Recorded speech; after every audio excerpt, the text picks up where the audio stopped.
Salam alaikum, bienvenue sur Studio Maghreb. Aujourd'hui, nous allons aborder l'affaire Ali Arras, ce belgo-marocain en prison actuellement au Maroc, à Salé. Il est condamné par la justice marocaine pour terrorisme. Pour en parler, nous avons sa sœur Farida Arras. Salam alaikum. Comment allez-vous, Farida? Bien, merci. Ainsi qu'un ami à la famille et militant pour cette affaire devenue une cause, Mohamed Wouchen, qu'on connaît bien. Salam alaikum, Mohamed. Alaikum salam. Comment tu vas? Très très bien. Alors, Merci Mohamed, pour l'invitation. merci, avec plaisir. Mohamed Wouchen, donc comédien bruxellois, vous avez certainement que vous avez certainement vu dans la pièce La vie, c'est comme un arbre. Alors, Farida Arras, vous êtes la petite sœur d'Ali. Comme je viens de le préciser, Ali Arras n'est pas seulement une simple affaire, c'est devenu une cause, votre cause. Oui, bon, l'affaire Ali Arras, je pense qu'il y en a beaucoup qui la connaissent actuellement et je pense que beaucoup de belgo-marocains s'y identifient parce que c'est une affaire effectivement qui pourrait arriver à n'importe quel autre belgo-marocain. Oui. Mohamed Wouchen, vous êtes artiste bruxellois. Oui. Vous soutenez cette cause et Ali Arras depuis plusieurs années. Depuis que je suis tombé sur le livre Ali Arras pour l'exemple, qu'on m'a conseillé à lire, j'étais d'ailleurs en pleine répétition du spectacle 381 jours avec Alassane Hanout, et c'est Ismaël Akhlel qui m'a mis en contact avec Farida Arras parce que j'avais envie de la rencontrer et en savoir plus sur cette affaire. Et c'est comme ça que le documentaire Ali Arras pour l'exemple a commencé. Et c'est dans la continuité de la réalisation de ce documentaire qui a fait que je suis devenu un adhérent à la cause. Quand vous avez appris l'histoire d'Ali Arras, on va en parler, hein, Farida va nous raconter son histoire. Est-ce que vous avez adhéré à cette cause, on va dire, naturellement? Est-ce que c'était spontané ou vous vous incitez à adhérer à la cause? À la fin de la lecture de ce livre, je me suis dit, j'avais envie de faire quelque chose. Je ne savais pas quoi, mais j'avais envie de faire quelque chose. Je me suis dit, il faut que je fasse quelque chose. Voilà. Ouais. Ça m'a fait rappeler un peu il y a quelques années. J'avais lu aussi un bouquin de Ahmed Marzouki, Tazma Mart Cellule 10. Et aussi, ça a été un peu plus ou moins la même histoire qu'une fois que j'ai terminé la dernière page du livre, je me suis posé exactement la même question. Qu'est-ce que je peux faire pour faire connaître cette affaire-là? Et donc voilà, c'est le contact et les choses se sont faites vraiment spontanément. En tant qu'artiste, on ne sait jamais exactement quelle est la marche à suivre. Donc il fallait vraiment que je les rencontre, qu'on discute. Donc je les ai rencontrés dans leur bureau. C'était à l'époque avec Luc Vervat et Abdellah Bounami. Et c'est vraiment en échangeant, en discutant, que l'idée du documentaire est née, quoi, en disant, moi ce que je peux faire, en tout cas pour l'instant, c'est de faire un sujet là-dessus, donc d'interviewer un peu toutes les personnes qui gravitent autour de cette affaire-là, et essayer de poser un peu les questions que je me pose, hein, et qu'est-ce qui a fait qu'un belgo-marocain, aujourd'hui, se retrouve emprisonné au Maroc, et que personne se soucie de ce qu'il devient. Et voilà. Ouais, alors Farida, Ali, votre grand frère est actuellement en prison à Salé, au Maroc. Comment tout ça a commencé? Ali est venu en Belgique en 1977, à l'âge de 17 ans, c'est ça? Il avait 15 ans. Il avait 15 ans, il est arrivé ici rejoindre notre mère parce que nos parents étaient divorcés. On avait été élevés par les nonnes catholiques de la ville de Melilla. La petite enclave espagnole au nord du Maroc. Donc, à l'âge de 15 ans, ma mère a souhaité nous avoir à ses côtés. Donc, mon père a fait le nécessaire pour qu'on puisse voyager. Et comme à l'époque, on n'octroyait pas de nationalité espagnole aux ressortissants rifins Enfin, on était chez nous, à Melilla, mais on n'avait pas de nationalité espagnole. Donc, du coup, aucun titre de voyage n'était possible à partir de là, et il a dû nous enregistrer à Farkhana, donc la ville frontière de Nador, pour qu'on puisse avoir un titre de voyage, donc un passeport. Et c'est à partir de là donc qu'on aura la nationalité marocaine. Mon frère vient rejoindre ma mère à 15 ans, puis un an après, c'est moi. Il a commencé il a directement commencé à travailler. Il a commencé à travailler dans une usine de désossage Avant de travailler dans l'usine des désossements de viande de porc, il a travaillé à différents endroits, mais il a directement commencé à travailler à l'âge de 15 ans parce qu'il ne supportait pas l'idée de voir ma mère travailler seule. Il se considérait déjà comme un homme, il avait une maturité incroyable. Et donc, il avait même pris le train pour aller jusqu'à hors de Bruxelles pour chercher du boulot. Et il a traversé les bois. Alors, ça n'a pas été, excusez-moi de vous couper, ça n'a pas été facile pour lui. Il subissait des réactions et des propos racistes dans son usine. Oui. Propos avec lesquels il a répondu physiquement à un de ses camarades ouvriers, puisqu'il avait signé des propos racistes. Et ça lui a valu d'être, on va dire, congédié. Son congédié il y est quand même resté 5 ans. Il a travaillé 5 ans dans cette usine des désossements de viande. Et donc voilà, il a été malheureusement, il a dû quitter parce qu'il avait frappé quelqu'un enfin, c'était autre chose que des insultes. Oui. C'était une approche assez intime mais déplacée, quoi. Donc c'était. Donc il a été licencié par après et après il a décidé d'ouvrir une librairie papeterie. Oui, il n'y a pas pensé directement. Il avait commencé par faire les marchés. Mm-hmm. Donc, il vendait il travaillait avec... il faisait de la boxe à l'époque. Donc, son entraîneur de boxe était un relieur de livres et Alice s'y était mis aussi. Donc, il avait appris à faire la reliure des livres. Et puis, il a pensé à se mettre à vendre des objets tels que des cadres et puis d'autres accessoires de décoration. Et donc par la suite, il a fait les marchés. Il a vu que ça marchait bien. Et il a décidé donc de trouver un local, donc un endroit pour pouvoir se lancer en tant qu'indépendant. Oui. Et là, il a repris en fait une librairie. Il a repris une librairie et il y a ajouté l'option donc de papeterie et de matériel informatique. Ouais. Librairie du nom qu'il appelait Nour, qui veut dire lumière en arabe. Après ça, il se maria et il obtient la nationalité belge en 1989. Puis il commence son service militaire dans la province de Liège. Il a découvert la religion assez tard, Ali. Il n'était pas vraiment pratiquant. Non. Je pense que c'était un petit peu au même temps que son mariage. Tout s'est produit à ce moment-là. Et d'ailleurs, c'est à ce moment-là qu'il va abandonner la boxe, alors que ça se passait très très bien pour lui. Il allait faire carrière, donc il avait même été parmi les personnes choisies pour faire les Jeux Olympiques à l'époque. Donc il maîtrisait très très bien la boxe. Oui. Mais donc il va laisser tomber parce qu'il découvre donc à travers la religion que on ne peut pas divertir un public en assénant de coups à un adversaire. C'était tout à fait contraire à l'éthique et contraire à sa philosophie qui était celle de celui qui découvrait sa religion, qui était l'islam, religion de paix. Donc pour lui c'était tout à fait contradictoire et il abandonne à ce moment-là la boxe à laquelle pourtant il tenait tellement. Bon, il va abandonner les matchs, mais il va continuer à s'entraîner parce que l'exercice physique, ça lui plaît beaucoup. Et donc, voilà, il va se consacrer essentiellement à sa famille et à son commerce. Alors, il se consacre à sa famille et à son commerce. Les problèmes vont commencer en 1982, où il est soupçonné d'appartenir à un réseau terroriste du Maroc. Oui, non, là, il n'y a aucun problème. À ce moment-là, il faut que ce soit clair.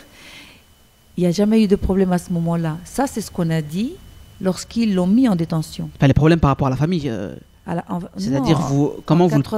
En 82, Ali n'avait que 20 ans. Je pense que ça doit être l'âge qu'il avait. Et à ce moment-là, il était occupé avec moi et ma plus jeune sœur à nous préparer nos repas du midi parce qu'on rentrait à la maison. Et à amener ma petite sœur à l'école, à la peigner avant d'y aller. Donc, il s'occupait essentiellement de nous. Donc, comme il nous appelait, c'est les 3 femmes de sa vie. C'était ma mère, ma sœur et moi-même. Et vous le saviez qu'il était soupçonné Non, absolument pas. Donc, à ce moment-là, il n'y avait absolument rien. Ça, ce sont des faits qu'on a inventés par la suite pour pouvoir donner du poids à des soupçons qui sont toujours restés que des soupçons parce qu'il n'y a aucune preuve évidente qu'il ait été lié à un quelconque réseau terroriste ou moudjahidiste ou peu importe le nom qu'on peut lui donner. Ce ne sont que des inventions, il n'y a rien de concret. Donc il vivait sa vie paisiblement avec sa famille. Voilà, à notre manière, on n'était que 4, donc on était un petit noyau familial très très épanoui malgré le climat qui était le nôtre. Donc ce n'est que beaucoup plus tard qu'on va nous ravacher des histoires. Oui, en 82, il a fait partie, alors qu'on aurait pu planter une caméra à ce moment-là, on verrait bien à quoi il était occupé. Ça, c'est ce que dit la justice marocaine. La justice marocaine, à partir du moment où elle a commencé à citer des faits. Donc 1982. Voilà. Elle a commencé à citer des faits. Pour rendre l'affaire apparemment bien crédible et faire croire que durant toute sa vie, il a été rattaché à un quelconque mouvement terroriste. Bon, voilà, on a décidé qu'en 82, il avait déjà fait partie d'un mouvement moudjahidiste. Or, ce n'était pas du tout le cas. Oui. En 2005, il décide d'aller vivre à Melilla. En 2005, donc avec son épouse. Plus tard, oui, il décide d'aller vivre à Melilla, où il s'y installe pendant un an. Il va ouvrir une cafétéria. On a une confiserie en fait. En espagnol, on dit une confiteria. C'est une sorte, c'était une sorte de cafétéria où les gens peuvent venir manger, prendre un petit déj le matin, mais aussi un sandwich à l'heure du midi. Et donc il y avait des douceurs comme une boulangerie, une pâtisserie. Une sorte de salon thé. Oui, c'est ça. C'était assez joli comme endroit, mais stratégiquement pas assez bien placé, vu que il va se voir obligé de le refermer un an après. Et alors il reprend à ce moment-là une affaire que l'un de nos demi-frères à Melilla ne peut plus gérer parce qu'il avait perdu la vue à cause d'un diabète prolongé. Et donc il va conduire le camion de mon autre frère et aller chercher le matériel nécessaire pour la construction de différents chantiers, ou alors vider les décombres quand c'est fini dans d'autres.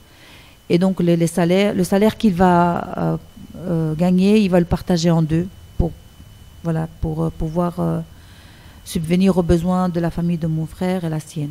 Donc voilà, ça c'était son travail qu'il faisait au moment où on est venu le chercher pour la première fois. Justement, donc c'était en 2005. Votre famille a été sous le choc et Ali en premier le 3 novembre 2006, où il était arrêté pour la première fois, justement à Melilla. À Melilla, voilà, sur son lieu de travail.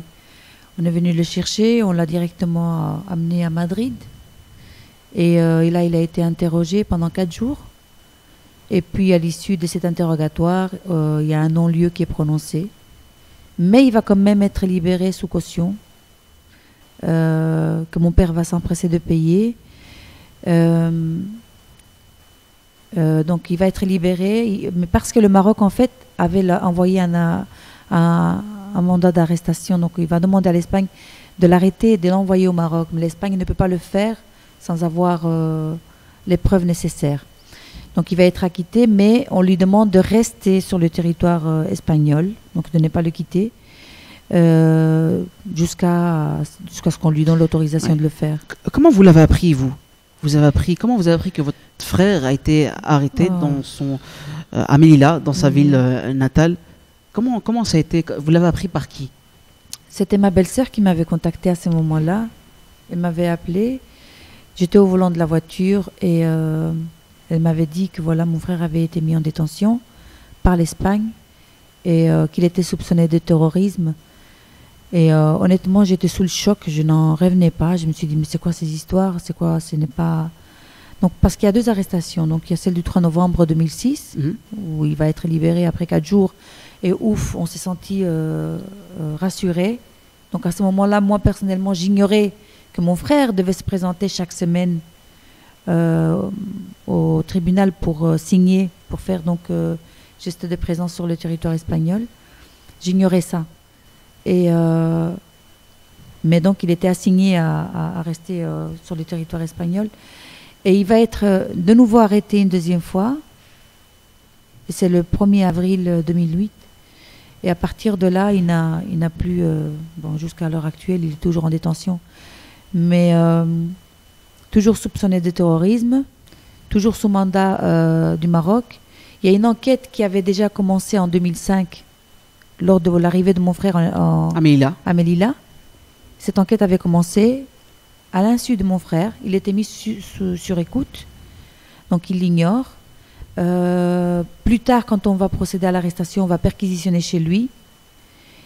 Et donc voilà, une enquête va être menée par rapport à son ADN, par rapport à d'autres éléments qui pourraient éclairer. Et en mars 2009, le juge Balthazar Garçon va prononcer un non-lieu pour faute de preuve. Voilà, il n'y a aucun élément de preuve. Et donc il va prononcer un non-lieu et finalement, il va quand même être maintenu en détention, toujours pour les mêmes raisons, parce que le Maroc souhaite son extradition. Oui. Donc voilà.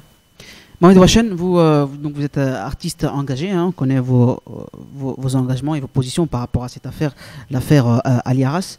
En tant que belgo-marocain, puisque Ali aussi est un belgo-marocain, comment vous le percevez? Est-ce que vous dites que ça peut arriver à n'importe qui, cette affaire? Le fait de venir et de vous arrêter alors que vous n'avez rien à vous reprocher. Ouais, c'est ce que j'ai déjà d'ailleurs souvent dit, c'est que voilà, Ali a été, enfin, le juge Garçon a prononcé un non-lieu. Pourtant, le Maroc voulait son extradition et était persuadé qu'ils allaient lui faire dire les aveux. Donc, à partir du moment où le Maroc, enfin, à partir du moment où tu es belgo-marocain, pour le Maroc, tu restes un sujet du Maroc. Du coup, tu n'es pas forcément, je dirais pas que tu n'es pas en sécurité au Maroc, parce que j'ai jamais vraiment vécu moi personnellement une insécurité au Maroc, mais ce cas de figure-là démontre très très bien que n'importe quel belgo-marocain peut très bien, à partir du moment où la personne dérange, être détenu, emprisonné au Maroc. Tu as des cas concrets de personnes qui ont été torturées au Maroc, qui sont venues en Belgique ou en France, dénoncer les tortionnaires et que les tortionnaires portent plainte comme calomnie, quoi. Oui. Et du coup, la personne, quand s'il retourne au Maroc, il peut très bien se faire condamner au Maroc pour calomnie, alors que lui-même a été torturé. Donc la victime, enfin le bureau peut très bien devenir une victime au Maroc. Oui. Et du coup, toi qui es victime, tu te retrouves quelque part avec cette problème qui fait qu'au Maroc, qu'une fois que tu es au Maroc, la Belgique ne va pas forcément venir prendre l'initiative de venir te chercher. Et le cas Ali Arras est un cas concret qui fait que il y a eu, enfin, Farida Arras pourra mieux en parler, mais la Belgique, depuis qu'il a été extradé au Maroc, n'a pas levé le moindre petit pouce pour Ali Arras. Parce qu'il est belgo-marocain, et les belgo-marocains sont considérés encore malheureusement comme des citoyens de seconde zone en Belgique. Oui, c'est plus difficile d'être belgo-marocain que d'être belge, tout simplement. Oui, alors qu'on est belge, on paye nos impôts ici, nous vivons ici, nous avons aussi une culture belge, et pourtant, voilà, même si nous sommes persuadés de cette identité-là, mais l'autorité ne considère pas vraiment comme belge. On est considéré, au-delà d'être belgo-marocain, mais il y a le fait d'être aussi d'une autre nationalité. Donc c'est surtout le fait d'être un citoyen de seconde zone. On est toujours les autres, les fils d'immigrés, les personnes qui ne sont pas entièrement belges. Donc il y a du deux poids, deux mesures claires sur ceux qui sont issus de... Alors Mohamed Ouachen, vous avez réalisé il n'y a pas très longtemps un clip regroupant plusieurs artistes bruxellois, justement pour soutenir la cause Ali Arras, qu'on va voir en fin d'émission. Farida, Ali Arras a été extradé vers le Maroc le 14 décembre 2010.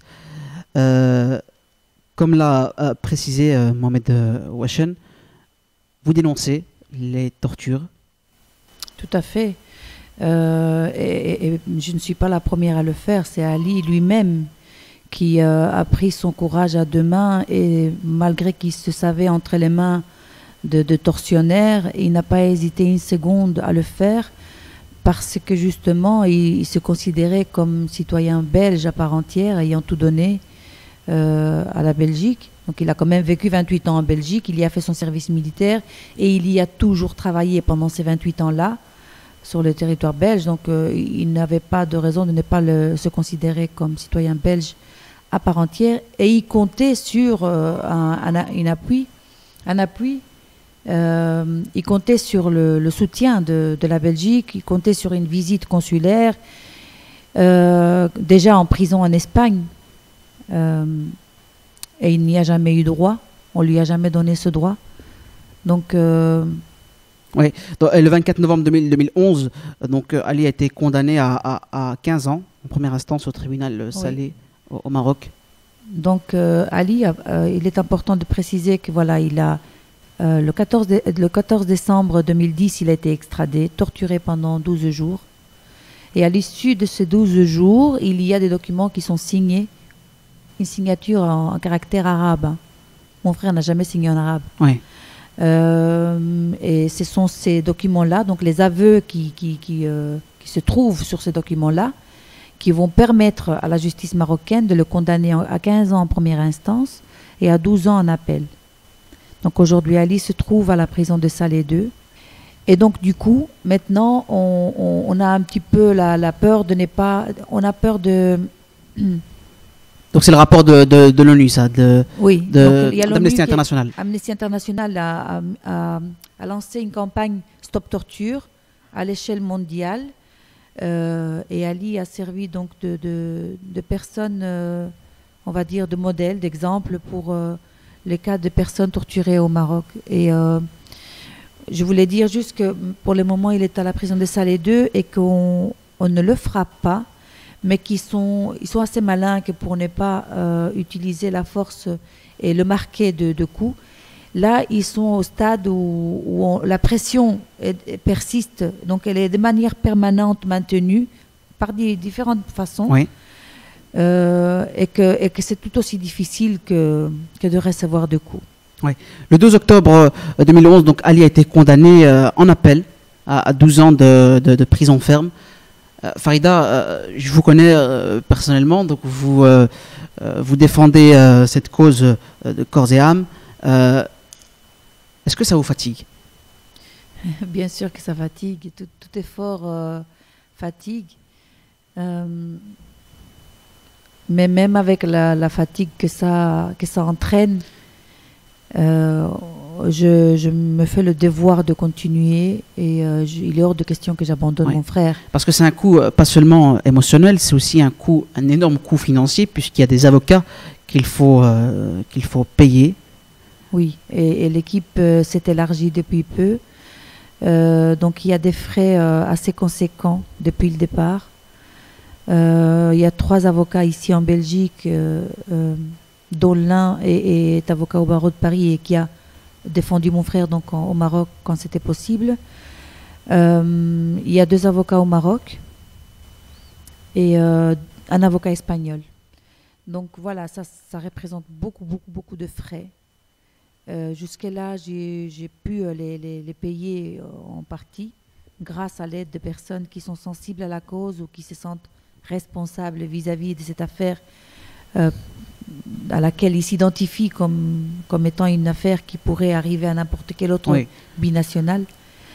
Oui, je continue à sensibiliser. Oui. Bon, on a un projet de resto à Aliaras. Justement, vous sensibilisez. Alors, vous ne faites pas que demander de l'argent, tout simplement. Vous organisez des événements, des restos qui ont pour but de, bien sûr, financer, on va dire, tous ces frais, mais aussi un espace, de créer une sorte d'espace d'échange et de sensibiliser à cette cause. Le prochain, on va le voir à l'image, voilà, c'est le resto Aliaras. Donc, saveur syrienne. Donc, vous avez plusieurs thèmes. Vous faites donc des soirées spéciales pour Aliaras. Le prochain, donc, c'est le samedi 31 janvier 2015. Il y a une adresse, c'est à l'Esbel EG. C'est ça. À l'Esbel EG, rue d'Anderlecht, 30 000 Bruxelles. Donc voilà, allez-y sur Facebook, allez-y taper Resto Aliaras ou le Facebook de Farida Arras, ou tout simplement le site internet regroupant toutes ces informations, www.freeali.fr. EU. Mohamed Ouachane, est-ce que vous avez déjà été visiter Ali Arras dans sa cellule à Salé? Non, parce que non, j'ai pas eu l'occasion de visiter. En tout cas, je suis déjà parti au procès, il y a 2 ans maintenant, je crois, mais j'ai jamais eu l'occasion de le voir. Farida? Il est impossible en fait il est sous régime haute sécurité et strict, donc il n'y a personne en dehors de son avocat ou d'un parent proche, donc un membre de la famille, qui puisse lui rendre visite. En dehors de nous et de ses avocats, il n'y a personne qui peut le voir. Et d'ailleurs, même Maître Cohen, qui est un des avocats qui a plaidé au Maroc, n'a pas pu lui rendre visite lors de notre dernier passage au Maroc. Nous avions été tous les deux. J'ai pu rentrer voir mon frère. Maître Cohen a été interdit d'y entrer, vu que les relations juridiques entre la France et le Maroc sont suspendues pour le moment, depuis le mois de février 2014. Et donc, du coup, Maître Cohen, qui est un avocat belge au barreau de Bruxelles, mais aussi de Paris, et qui pouvait rendre visite à Ali, ne jouit plus de ce droit. Qu'est-ce que vous attendez maintenant, Farida? Vous êtes pour le vous êtes en procédure avec l'État belge, le ministère des Affaires étrangères? Tout ce qui concerne la Belgique, on a essayé de les faire réagir par rapport à l'affaire. On les a traduits en justice. J'avais concerté mon frère et il m'avait dit que c'était une bonne idée. Donc on les a traduits en justice pour non-assistance consulaire à un ressortissant belge en danger. On a eu gain de cause et en première instance et en appel. Donc le consul à qui on a rendu visite montrait une volonté de pouvoir le faire, mais n'attendait que l'autorisation des autorités marocaines. Par la même occasion, on apprend que quand le ministre Didier Reynders, le ministre des Affaires étrangères, informe les autorités marocaines de son... Donc ce n'est pas en lui disant nous avons la volonté de lui rendre visite, c'est ils nous ont traduit en justice, nous avons perdu le procès, nous sommes obligés de lui rendre visite. Donc on ne motive pas très, très fort le Maroc à les laisser faire. Donc jusqu'à présent, il n'y a aucune autorisation qui a été donnée au consul belge de pouvoir rendre visite à Ali. Donc on est en stand-by de ce côté-là. Donc la balle est dans le camp des autorités marocaines, d'après ce que nous apprend donc ici en Belgique. Par contre, pour l'affaire Ali Arras à proprement dire et au Maroc, les demandes répétitives donc, du CAT, Comité contre la torture au Maroc, donc, qu'une enquête approfondie sur la torture soit établie. Donc il y a déjà eu 2 auditions qui ont été menées par un juge d'instruction qui s'appelle le juge Warouche. Chaque audition, Ali a pu s'exprimer pendant plus de 4 heures. Donc il a fait l'étalage de tout ce qu'il a subi. Puis récemment, donc ça c'était au mois de juillet de l'année 2014 que ça a eu lieu, donc les 2 auditions devant ce juge. Et maintenant, au mois de novembre dernier, Ali a eu droit à une expertise médicale gérée par le docteur Beniaïch. Et il a été donc aussi examiné par d'autres spécialistes, 5 médecins en tout, chacun à son tour.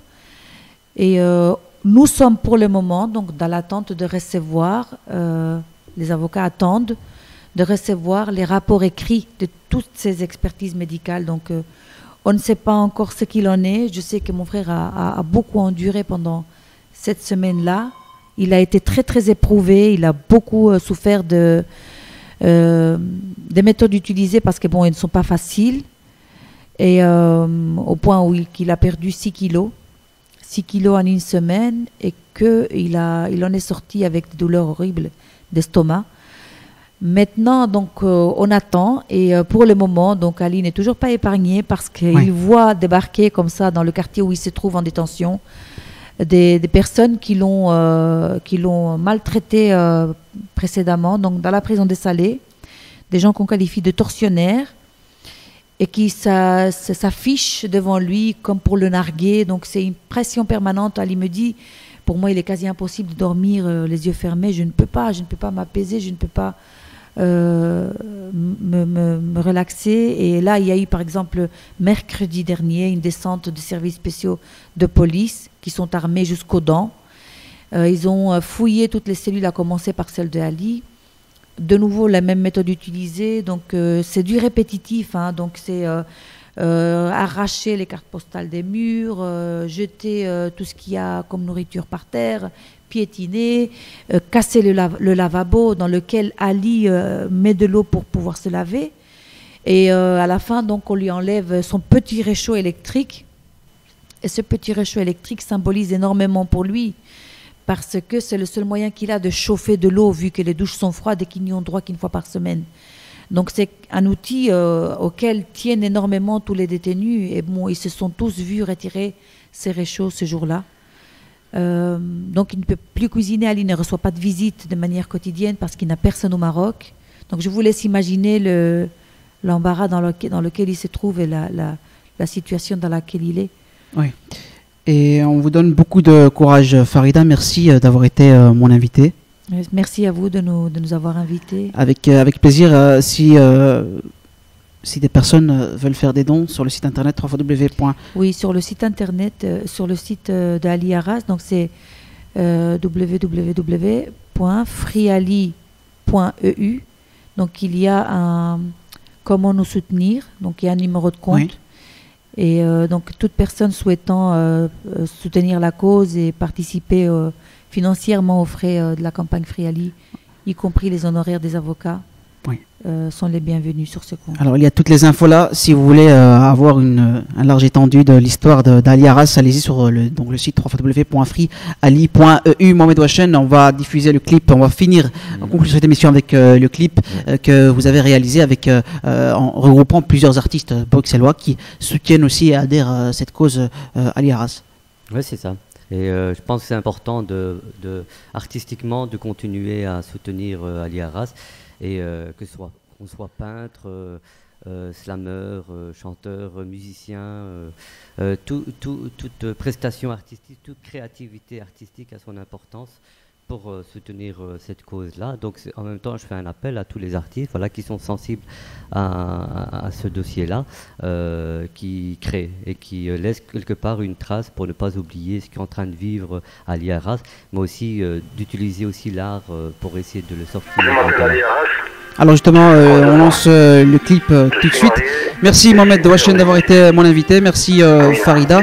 Beaucoup de courage à vous. Merci à vous téléspectateurs et téléspectatrices de votre fidélité. On se donne rendez-vous dans la prochaine édition d'Oussama Live depuis les studios Maghreb. D'ici là, portez-vous bien. Wassalamu alaikum wa rahmatullahi wa barakatuh. Des réveils au coucher, comme dirait Farida. Ali Memoun, t'oublie pas. Tu aurais pu être mon grand frère, pourquoi pas. J'aurais pu être toi. Dans le même désarroi, je suis sûr qu'à ton échelle tu m'aurais soutenu 100 fois. Je te connais pas perso, mais à travers les tiens je te perçois comme un homme de cœur de foi. Longue vie à toi, Inch'Allah, accroche-toi du plat pays jusqu'à toi.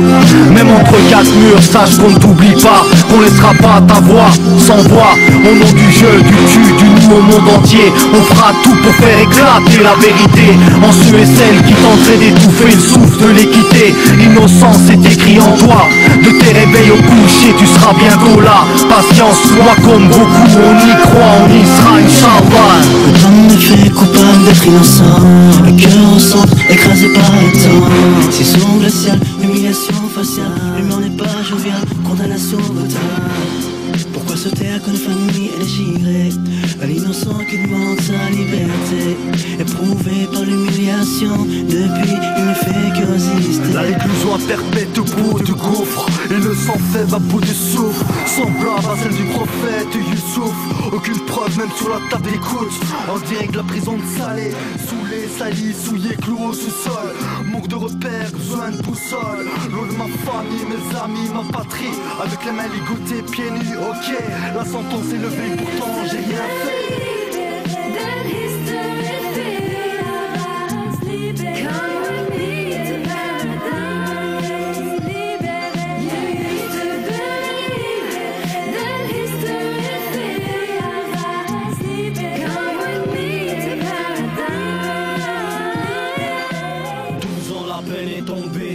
Tout son rôle, espoir d'une libération assombrée. Dans les jours après une parodie de procès, place à la torture et aux humiliations forcées. Si comme lui tu fais partie des binationaux, tu pèseras pas lourd devant des contrats bilatéraux. Devant l'arbitraire ici, ils courbent l'échine. Pour quelques euros en plus, ils nettoieront l'hémoglobine. Et ils ont le culot de faire à tout le monde la leçon. Un conseil, il vaut mieux se taire que de passer pour des cons. Et ils ont les mains sales et le verbe hypocrite. Ils ont le silence complice et l'empathie en déficit. On est tous responsables, tous concernés. Y'a ceux qui détournent leur regard, qui gardent les yeux fermés. Y'en a d'autres qui justifient la cruauté. L'homme court à sa perte quand il perd son humanité. Mais salam alaikum frère, malgré cette représailles on t'a fait guerre terre. Sous ton plat pays il pleut des sonnettes d'alarme. Sous ses oreilles bouchées les mots sont armes. On rétorque pas qu'avec l'arme. L'étoile verte baigne dans une marée de sang. Alors qu'ici le silence pèse tant. L'affaire étrangère du baiser du vent. Tiens bon lâche rien et on trace sur nos poings lever le nom d'Ali Arras. Ali Arras. Je voudrais qu'on sache qu'ici c'est un enfer. Les conditions de détention sont pénibles. Il n'y a pas un jour où on ne court pas le risque de voir débarquer un groupe spécial de police avec des uniformes et des casques qui nous passons à tabac si on osait dénoncer les conditions.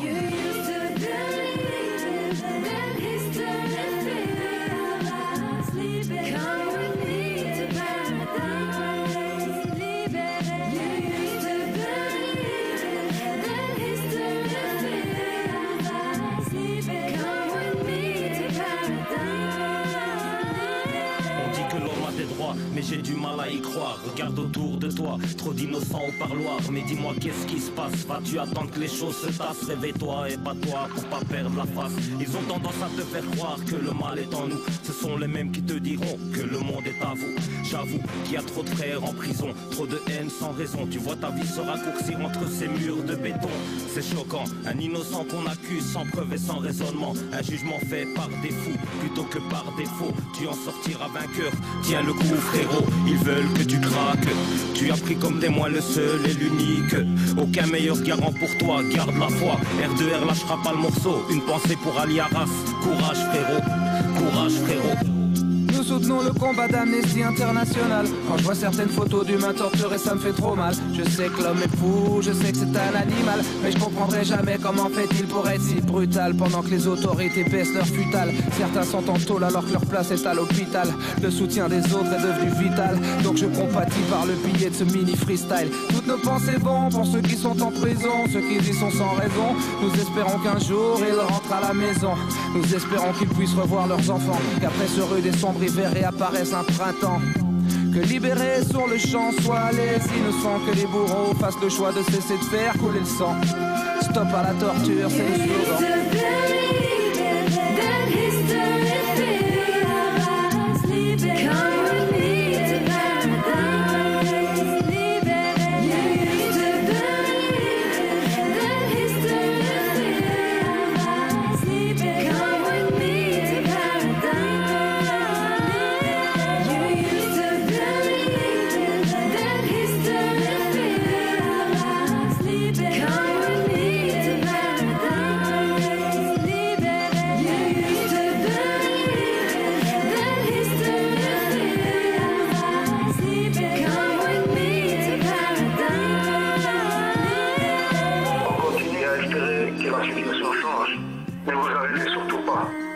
Nous comptons sur vous. Je vous remercie tous du fond du cœur. Et mon enthousiasme grandit de jour en jour. Qu'Allah veille sur vous tous pour ce magnifique travail. Vous êtes ma source d'inspiration, croyez-moi.